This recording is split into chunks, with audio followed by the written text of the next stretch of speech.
ọzọ eji mara ndị Igbo bụ ịwa ọjị.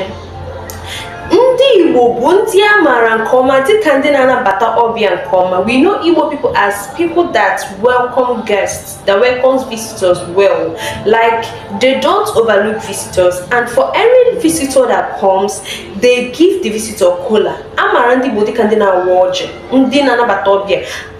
N'agbanyeghị ụdịka ọbịa ọbụla bịara, ma ọ bụ ọbịa nwere ego, ma ọ bụ ọbịa na-enweghị ego, ma ọ bụ ọbịa gbara dimkpa, ma ọ bụ ọbịa nwatakịrị, provided you are a visitor, ị bịara n'ụlọ ndị Igbo, a ga-enyerịrị gị ọjị. There must be a cola.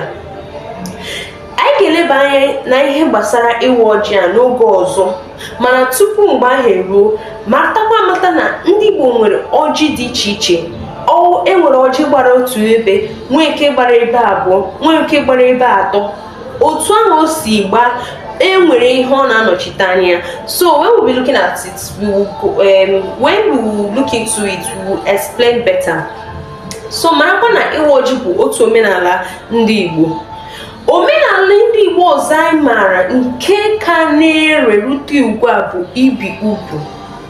Dịka anyị maara ọfụma, ọ bụ nwa nwoke ka a na-ebi ugwu, anaghị ebi nwa nwaanyị ugwu. There is nothing like female circumcision. There are people that practice it, there are traditions that practice it, but not Igbo people. I am not here to castigate whether it's good or bad, but I respect other people's culture. Because I am Igbo, I respect them, so I'm not going to touch it for now. Okay, ndị Igbo na-ebi ugwu abalị asaa mgbe a mụchara nwa nwoke. After delivery, 7 days after delivery, ndị Igbo na-eme gịnị? Na-ebi ugwu. It's like I like this particular topic. We'll touch it some other time. So, ibi ugwu bụ otu n'ime omenala gịnị ndị Igbo. Ndị Igbo nwere omenala ọzọ eji mara ha bụ nri erimeri. Very important omenala. A maara ndị Igbo dịka ndị nwere nri n'ebe ọ bara ụba, nri dị iche iche. A maara ndị Igbo dịka ndị moto esi eri eriri. A maara ndị Igbo dịka ndị moto esi eri nri. We know that Igbo people have food, different types of food. Ọmụmaatụ, ndị Igbo nwere ji, ndị Igbo nwere akịdị, ndị Igbo nwere fiofio, ndị Igbo nwere ajima, ndị Igbo nwere ọka, ndị Igbo nwere nri dị iche iche. Ịbịa n'ofe, ofe ede, ọ dị ya, ofe ọha, ofe onugbu, ofe ọkwụrụ, otu ọbụla esi chọọ ya, ndị Igbo nwere nri. Ha nwere osikapa, and ha maka esi esi nri ọfụma. For instance, I am an Igbo girl and I am a foodie. I love food. Okay, omenala ọzọ a maara ndị Igbo, eji mara ndị Igbo nke ọma bụ mmọnwụ. Igbo people like, or their tradition is a tradition of worship.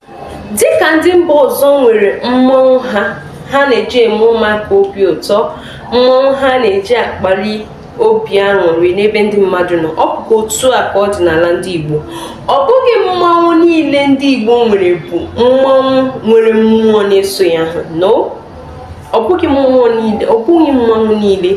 Ndị Igbo nwere mmọnwụ eji eme ụmụaka obi aṅụrị, mmọnwụ eji eme ka ndị mmadụ nwee obi aṅụrị, ọkachasị oge ekeresimesi.